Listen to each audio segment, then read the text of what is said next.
Bonjour et bienvenue sur le plateau de Tribune de Lyon, Lyon Décideur. On poursuit nos rendez-vous hebdomadaires dans la perspective du premier forum du commerce durable. Chaque semaine, d'ici au 21 janvier, nous vous proposons une rencontre avec un acteur de ce forum. Aujourd'hui, c'est Jean-Christophe Beau, cofondateur de la société de conseil lyonnaise Act for Now, qui est notre invité. Bonjour. Bonjour.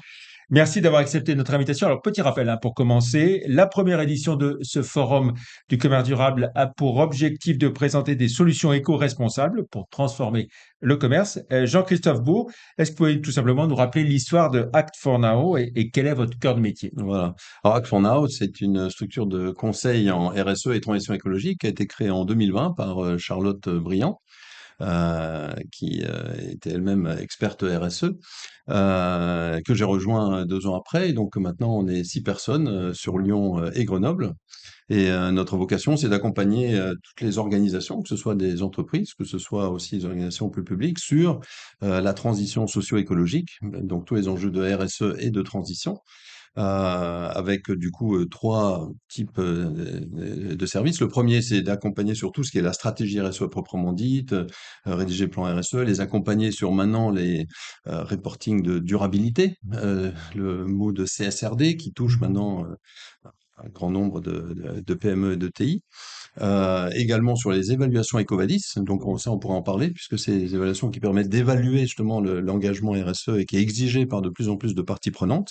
Ensuite, il y a toute la partie décarbonation, Mhm. bilan carbone, voilà, comment est-ce que l'entreprise peut mettre en place ces stratégies. Et puis ensuite, tout ce qui est sensibilisation et des collaborateurs, des équipes de direction, accompagnement stratégique. Voilà, donc là, on a tout ce volet sur de belles entreprises aussi locales et partout en France. Très large, évidemment. Alors, quel périmètre de réflexion conseillez-vous pour les entreprises, on va dire, qui commencent dans le durable, par exemple? Alors dans le durable, bah, c'est clairement de se connecter à leurs parties prenantes pour se dire avec les changements qui arrivent et qui sont à la fois les changements réels d'impact de la transition écologique, hein, changement du climat et d'impact aussi pour leurs donneurs d'ordre. Dans quelle mesure est-ce que leurs parties prenantes, c'est-à-dire leurs partenaires, que ce soit leurs clients, que ce soit leurs donneurs d'ordre, que ce soit leurs financiers, que ce soit leurs collaborateurs, dans quelle mesure est-ce qu'il y a des attentes de la part de ces acteurs et dans quelle mesure ils peuvent être impactés dans leur modèle d'affaires par cette transition. Et donc, ça commence par une phase de recherche, de renseignement et d'anticipation, voire d'être capable de se projeter à 4-5 ans, s'ils ont besoin de faire leur stratégie à 4-5 ans, sur tous les changements qui peuvent arriver et l'impact pour être plutôt du côté de la solution et pour se prémunir de tous les risques qui peuvent arriver, puisqu'il y aura des risques, des chocs assez importants qui peuvent survenir, et du coup, pour préparer on va dire, la résilience, la robustesse de leur entreprise et de leur organisation par rapport Mhm. aux évolutions très fortes à venir. Évolution très forte et risques, vous dites, oui, Ouais, qui parfois ouais, font peur. Alors, quelle est votre vision du commerce durable? Quelles sont vos meilleures recommandations, j'ai envie de dire, en cette fin ouais, 2024? On est ouais. les tout derniers jours de Oui, l'année voilà. 2024. Commerce durable, eh bien, c'est à la fois le commerce grand public, enfin B2C, et le commerce, on va dire, les activités B2B.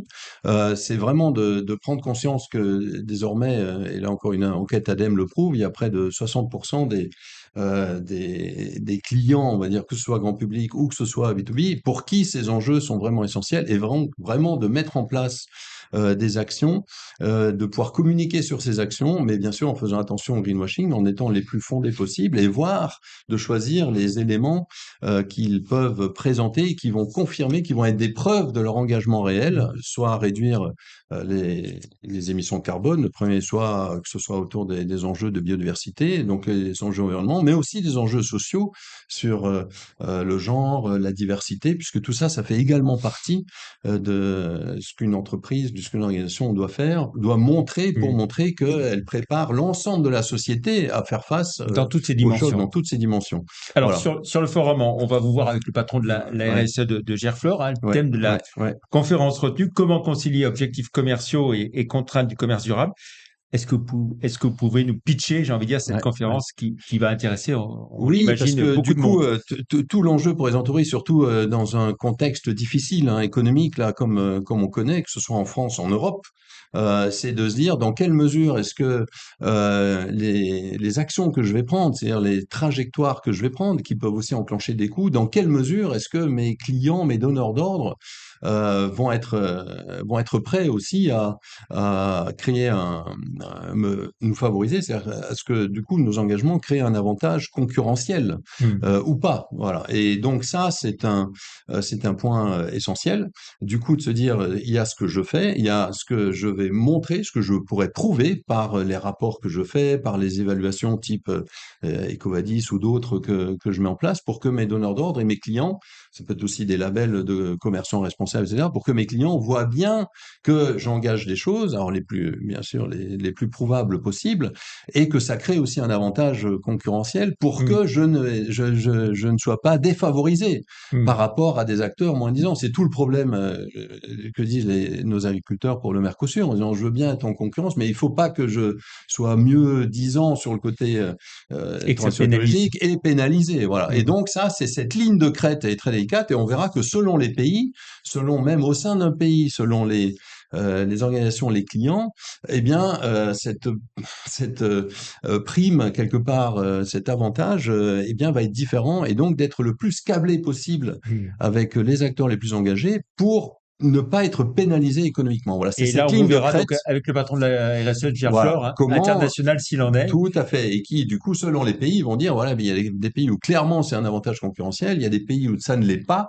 Donc, comment est-ce qu'on navigue cette ligne de crête qui concilie engagement, transition et santé économique et résultats économiques de l'entreprise? Eh bien, merci beaucoup, Jean-Christophe Beau, cofondateur de la Ouais, société Act for Now, d'être venu sur notre ouais, plateau. ouais. On se donne rendez-vous donc le mardi 21 janvier au Palais de la Bourse à la CCI Lyon Métropole.